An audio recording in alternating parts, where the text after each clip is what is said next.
Você não precisa inventar.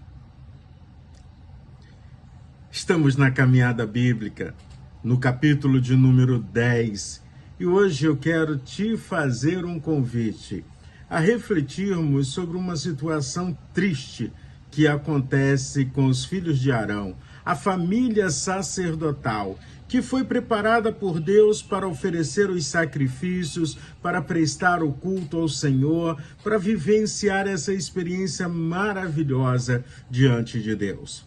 Mas para que isso fique muito claro, eu vou contextualizar com você. Estamos no capítulo de número 10, mas no capítulo de número 9, nós temos o culto, a celebração, a glória do Senhor se manifestando presente no meio do povo. O fogo desceu do céu de uma forma extraordinária, demonstrando que Deus estava recebendo aquele culto, recebendo aquela adoração, recebendo aquelas ofertas. Chegamos no capítulo de número 10 e agora os filhos de Arão desejam fazer algo diferente, talvez inventar alguma coisa, talvez estivessem com preguiça. A Bíblia não me diz nada sobre isso, só diz que eles levaram fogo estranho ao altar de Deus, ou seja, resolveram inventar e assumiram as consequências por tudo que eles fizeram. E quando a gente olha para Nadab e Abiú, nós olhamos algumas coisas que são importantes. No capítulo 9, eles estão sendo consagrados ao Senhor. Eles estão presenciando a glória de Deus. Eles estão autorizados a ministrar no altar. Eles foram instruídos, eles foram ensinados, eles foram consagrados, eles viram o poder de Deus. Eles não eram pessoas ignorantes, não eram pagão, não era alguém que chegou, caiu de paraquedas ali naquele lugar. Eram líderes que foram preparados para servir ao Senhor com santidade e com excelência.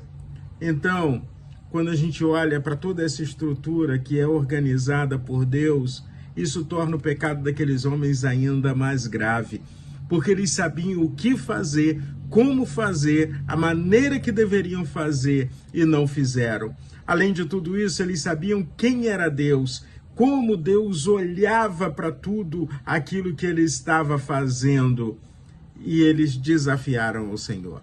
Quantas vezes na nossa caminhada desafiamos a Deus, deixando que a nossa vontade se sobreponha à vontade do Senhor? Apresentar ao Senhor uma oferta que não é ordenada é justamente fingirmos que estamos cultuando a Deus, fingirmos que estamos obedecendo ao Senhor, fingindo que não entendemos que as nossas ações e as nossas atitudes são pecados contra Deus. No caso de Nadab e Abiú, eles estavam autorizados a prestar um culto no altar do Senhor, mas eles levaram fogo estranho. Fogo não autorizado, não ordenado, não aprovado por Deus. E o fogo estranho era tudo aquilo que ia de contra a santidade de Deus. Fazer para Deus sem ouvir Deus. Fazer para Deus sem perguntar para o próprio Deus se é assim que devemos fazer. E no verso 3 do capítulo 10, depois de todo aquele momento, nós vamos ver que Deus diz a Moisés: mostrarei a minha santidade por meio daqueles que chegam perto de mim. Perto está o Senhor, diz a palavra de Deus. Temos chegado perto de Deus. E aí? Temos deixado que Deus mostre a sua santidade através da nossa vida. Afinal de contas, Deus continua santo. O altar continua santo e a presença de Deus continua sendo um lugar de temor, de adoração e de louvor. Tanto que amanhã falaremos sobre isso. No capítulo 11, no verso 44, Deus diz a Moisés para dizer ao povo: sejam santos, porque eu sou santo. Nós somos chamados à santidade. Então, cuidado. Não levem fogo estranho à presença do Senhor. Cuidado com a sua adoração diante de Deus. Cuidado com o serviço que você tem prestado ao Senhor. O meu Deus merece o melhor. O meu Deus merece a excelência. E eu não preciso inventar nada, porque na sua palavra ele nos ensina como devemos fazer.